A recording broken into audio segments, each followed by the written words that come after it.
Everyone, this is me Sathya here और मैं आपके लिए लेके आई हूँ एक और पिक डेक रीडिंग जिसमें हम जानेंगे कि आपको ऐसा क्या करना चाहिए जो कि आपकी पर्सन को, जिसमें भी आप इंटरेस्टेड हो, जिसको भी आप लूज़ कर चुके हो राइट नाउ, डिटैचमेंट में हो, ब्रेकअप कर चुके हो या सेपरेशन में हो और आप चाहते हो कि वो इंसान आपके पास वापस आ जाए। आपको ऐसा क्या करना चाहिए इस सिचुएशन में to have that person back in your life. हम इस क्वेश्चन का आंसर जानेंगे इस रीडिंग के अंदर। सो या स्टे ट्यून। और मेरे पास यहाँ पे 2 डेक हैं, डेक 1 डेक 2। आपको जो डेक चूज़ करना है आप चूज़ कर सकते हो और आई होप कि हम आपकी सिचुएशन के अकॉर्डिंगली उसकी एनर्जीज को टैप इन कर सकें कि आपके लिए क्या बेहतर है इस सिचुएशन में करना, जिससे आपका पर्सन आपकी लाइफ में वापस आ जाएगा या आ जाएगी। सो रीडिंग शुरू करने से पहले रिमाइंड कराऊंगी कि ये एक जनरल रीडिंग है, सबके साथ मैच कर भी सकती है और नहीं भी। सो जो चीज़ें जो बातें आपकी लाइफ में आपकी सिचुएशन से मैच करते हैं आप उन मैसेजेस को पिक किया करो, बाकी सबको छोड़ दो। पर्सनल रीडिंग चाहते हो और अगर पेपॉल से पेमेंट कर सकते हो सिर्फ तभी मुझे रीच आउट करो, और पेपॉल से या इजी पैसे से पेमेंट कर सकते हो सिर्फ तभी मुझे रीच आउट करो। और रीच आउट करने से पहले डिस्क्रिप्शन बॉक्स चेक कर लो, उसमें जो भी सर्विसेज मैं ऑफर कर रही हूँ, किस प्राइस पे कर रही हूँ, वो सारा कुछ मेंशन है। अगर आप रेडी टू पे हो सिर्फ तभी मुझे रीच आउट करो। और उसके अलावा अगर आप चाहो तो मुझे इंस्टाग्राम पे फॉलो कर सकते हो, वहाँ पे मैं डेली रीडिंग्स अपलोड करती हूँ जो कि इंग्लिश में होती हैं। अगेन अगर आप इंग्लिश अंडरस्टैंड करते हो और आप डेली एनर्जीज चेक करना चाहते हो तो आप इंस्टाग्राम पे फॉलो कर सकते हो। इसके अलावा कमेंट सेक्शन में अपनी सिस्टर के टैरो चैनल का लिंक ऐड करूँगी, अगर आपको पसंद आए तो आप उसको भी सब्सक्राइब कर सकते हो। सो स्टार्ट करते हैं रीडिंग और जानते हैं कि आपको ऐसा क्या करना चाहिए कि आपका पर्सन आपकी लाइफ में वापस आ जाए। क्या वो चीज़ें हैं जिनके ऊपर काम करके आप अपनी लाइफ में वो चीज़ें वापस ला सकते हो जो आप खो चुके हो। स्टार्ट करते हैं डेक नंबर 1 से, देखते हैं कि क्या आंसर है आपकी लाइफ में, आपकी सिचुएशन के लिए क्या गाइडेंस है इस टाइम पे, इस सिचुएशन में। लेट्स सी, आपको ऐसा क्या करना चाहिए कि आपका खोया हुआ प्यार आपको वापस मिल जाए।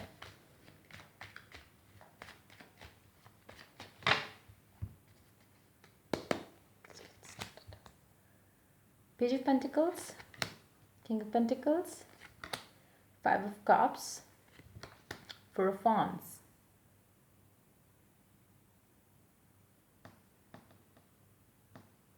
और इसी तरह की जो हाफ 6 ऑफ कप्स। एक बात तो बहुत क्लियर है कि आपका पर्सन ऑलरेडी आपको मिस कर रहे हैं। जो भी इंसान है जिसके बारे में आप जानना चाह रहे हैं कि आपको ऐसा क्या करना चाहिए कि वो आपकी लाइफ में वापस आ जाएंगे, जो भी है, मुझे लगता है कि इसने या तो अपने करियर की वजह से या फिर अपनी फाइनेंशियल गोल्स की वजह से आप दोनों के दरमियान में भी दूरी आई हुई है। ये आपको ज़्यादा टाइम नहीं दे रहा, आपको डिसअपॉइंटमेंट हुई इस कनेक्शन में, इस इंसान के साथ। कहीं ना कहीं ये मुझे लगता है कि एनर्जीज हो सकता है रिवर्स हो सकता है कि आपने ऐसा किया हो जिसकी वजह से आपका पर्सन आपसे दूर चला गया, आपने उनको डिसअपॉइंट किया और आप उनको टाइम नहीं दे पाए बिकॉज ऑफ योर फैमिली या फिर बिकॉज ऑफ योर काम। अगर दोनों में से जो भी चीज़ें आपके साथ रेजोनेट करेंगी आप उन मैसेजेस को पिक करो। लेकिन मुझे लगता है कि अगर तो ये आपकी एनर्जी थी जिसने इस कनेक्शन को इग्नोर किया, तो आप इस इंसान को रीच आउट करोगे। और अगर आप रीच आउट करोगे तो चीज़ें आप दोनों के दरमियान में बेहतर हो सकती हैं। लेकिन अगर आप रीच आउट कर रहे हो तो मेक श्योर कि आप वो जो ब्लॉक्स थे आपके, चाहे वो काम था चाहे वो फैमिली थी जिसकी वजह से आप दोनों के दरमियान में दूरी आई, तो कोशिश करो कि आप उस चीज़ से पहले डील करो।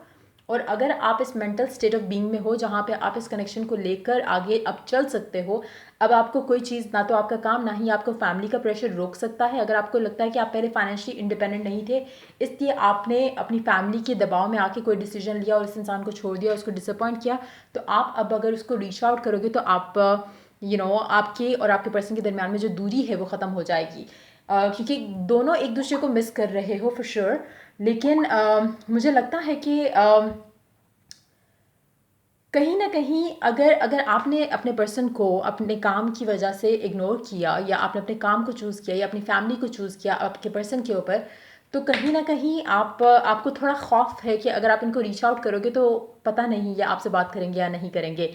अगर तो आपके पर्सन ने आपके साथ ऐसा किया तो मुझे लग रहा है कि वो ऑलरेडी आपको मिस कर रहे हैं, वो खुद आपको रीच आउट करेंगे बहुत जल्द। आपको इसमें कुछ करने की ज़रूरत नहीं है। अगर ये आपके पर्सन की एनर्जी है जिसने काम की वजह से या फैमिली की वजह से आपको छोड़ा है, वो आपको मिस कर रहे हैं, वो आपको रीच आउट खुद करेंगे। आपको इस पूरी सिचुएशन में सिर्फ इंतज़ार करना है पॉजिटिव रहते हुए कि वो आपको जल्द से जल्द रीच आउट करें। आपका कोई एक्शन नहीं बनता टुवर्ड्स दिस पर्सन। अगर उन्होंने आपको इग्नोर किया था और अगर उन्होंने छोड़ा था, वो खुद अपने एक्शन से, अपने अपने जो उन्होंने हरकत की आपको छोड़ के, फैमिली की वजह से या काम की वजह से या फिर फाइनेंशियल, क्योंकि वो स्टेबल नहीं थे या फाइनेंशियली वो डिपेंडेंट थे अपनी फैमिली की वजह से, अगर इस रीज़न की वजह से उन्होंने अपने आपको लूज़ कर दिया, अपने प्यार को लूज़ कर दिया, तो वो खुद अब इस टाइम पे बहुत टेंशन में है और वो खुद आपके पास आएंगे। आपको इस सिचुएशन में कुछ नहीं करना।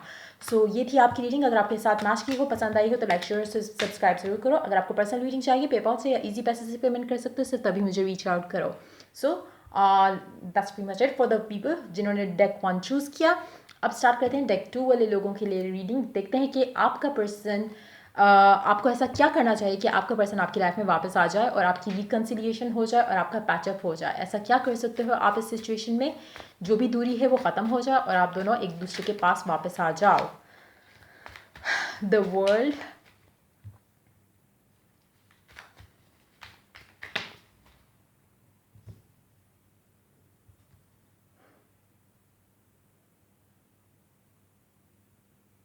वाओ,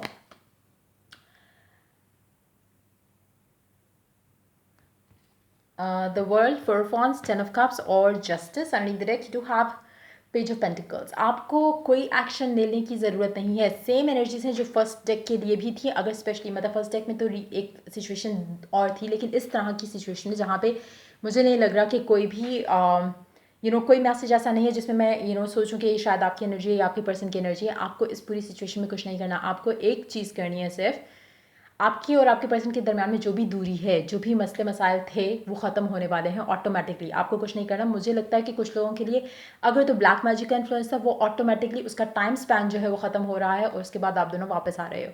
अगर कोई और इश्यूज़ थे, फैमिली का प्रेशर था, कुछ भी था, जो भी मसले मसाइल थे आप दोनों के दरमियान में, वो ऑटोमेटिकली खुद से रिजॉल्व हो रहे हैं ऑलरेडी और ख़ुद से हो जाएंगे। जो बाकी बचे कुछ मसले मसाइल रहे हैं वो खुद से रिजॉल्व होकर आप दोनों वापस एक दूसरे के साथ आ रहे हो। आपको इस पूरी सिचुएशन में जस्टिस जो है वो आपको कोई और चीज़ या कोई और आपको खुद जस्टिस मांगने की ज़रूरत नहीं है। यूनिवर्स आपके साथ जस्टिस कर रही है इस सिचुएशन में और आप जो डिज़र्व करते हो इस कनेक्शन में, वो रिकन्सिलिएशन आपकी और आपके पर्सन की होने वाली है। मुझे नहीं लगता कि इसमें आपको कुछ भी एफर्ट करना है। अगर आप ऑलरेडी इस इंसान के साथ कम्युनिकेशन में हो और अगर आप ऑलरेडी बातचीत कर रहे हो, लेकिन अभी तक चीज़ें उस तरह से नहीं हुई जैसे आप डिमांड करते हो या जैसे आप एक्सपेक्ट करते हो, आहिस्ता आहिस्ता चीज़ें हो रही हैं, तो पॉजिटिव रहो। और मुझे लगता है कि कुछ लोगों के लिए कार्मिक साइकिल एंड हो रहा है, जिसके बाद खुद से लाइक आई सेड, इसमें ज़्यादातर चांसेस ये हैं कि एस्ट्रोलॉजिकल जो है कुछ प्लैनेट्स या प्लानिटरी मूवमेंट्स का हाथ रहा हो सकता है। जो भी आप लोगों की सेपरेशन रही है, अब आहिस्ता आहिस्ता वो चीज़ें वापस होना शुरू हो जाएंगी और चीज़ें बैक टू नॉर्मल हो जाएंगी आपके और आपके पर्सन के दरमियान।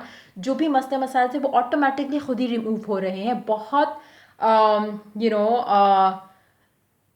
अगर आप ज़्यादा से ज़्यादा भी एफर्ट करना चाहो इस पूरी सिचुएशन में, तो मैं आपको एक चीज़ सजेस्ट करूँगी कि आप एक कोई एफर्मेशन बना लो अपने लिए इस पूरी सिचुएशन को लेकर और उसको बार बार रिपीट करो कि जैसे आपका पर्सन आपकी लाइफ में वापस आ चुका है और आप उनके साथ बहुत खुश हो। कुछ इस तरह की एफर्मेशन आप बना के रख लो, उसको रिपीट करो। लेकिन अगर आप नहीं भी करते तब भी ऑटोमेटिकली आपकी लाइफ में वो चेंजेस जो हैं, वो आप जो चाहते हो, डिज़ायर करते हो इस इंसान के साथ जिसमें आप इंटरेस्टेड हो और जिसको आप खो चुके थे, वो आपके पास वापस आने वाले हैं। जो भी रीज़न रहा हो, दूरी का, सेपरेशन का, कुछ भी मसला रहा हो, फैमिली थी, आपकी फैमिली थी, उनकी फैमिली थी, प्रपोजल्स थे, कुछ भी था, आपको जस्टिस मिल रहा है इस सिचुएशन में। और आपको इस पूरी सिचुएशन में, इस पूरे मामले में ऐसा कुछ करने की कोई ज़रूरत नहीं है। खुद ब खुद चीज़ें बेहतर हो जाएंगी। आपने सिर्फ पॉजिटिव रहना है, होपफुल रहना है और यकीन के साथ रहना है। जब मैं होपफुल का वर्ड यूज़ करती हूँ तो इट डज़ंट मीन कि आपको होप होनी चाहिए कि हाँ चीज़ें, एक यकीन, मतलब होप विद यकीन कि ऐसा होगा या ऐसा हो रहा है ऑलरेडी। मुझे लगता है कि जिन लोगों ने ये डेक चूज़ किया उनकी लाइफ में ऑलरेडी पॉजिटिव चेंजेस ऑलरेडी आना शुरू हो चुके हैं। It's just that for the sake of checking this reading आपने ये रीडिंग चेक की, लेकिन ऑलरेडी आपको फील हो रहा होगा कि चीज़ें आप दोनों के दरमियान में ऑलरेडी बेहतर हो रही हैं और आहिस्ता आहिस्ता जो भी दूरियां थी वो खुद ख़त्म हो रही हैं। आपको कुछ करने की ज़रूरत नहीं पड़ेगी इस पूरे कनेक्शन के अंदर। बट येस, एक चीज़ जो करनी है, खुश रहना है। अगर स्पेशली आप दोनों की बातचीत हो रही है, इस इंसान की, आपकी और इस इंसान की बातचीत हो रही है, तो बैलेंस लेके चलो। एक ज़्यादा पागलपन शो करने की ज़रूरत नहीं है। एक बैलेंस लेके चलोगे, चीज़ें ऑटोमेटिकली खुद से सही रास्ते पे जा रही हैं। मुझे लगता है कि अगर आप पागलपन शो कर भी दोगे इस टाइम पे, तो ये पर्सन आपके लिए दीवाना हो जाएगा। इस तरह की एनर्जीज है कि जहाँ पे you don't have to worry about anything.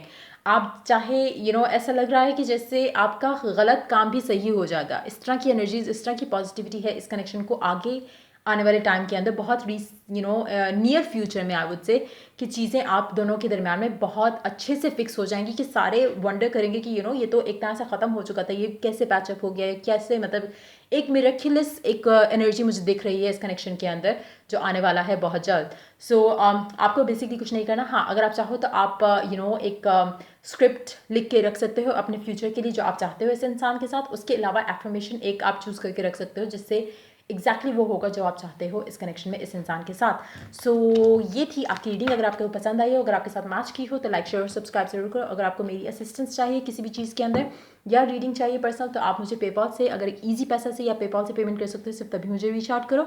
और या till I do the next reading for you guys, take care, bye bye.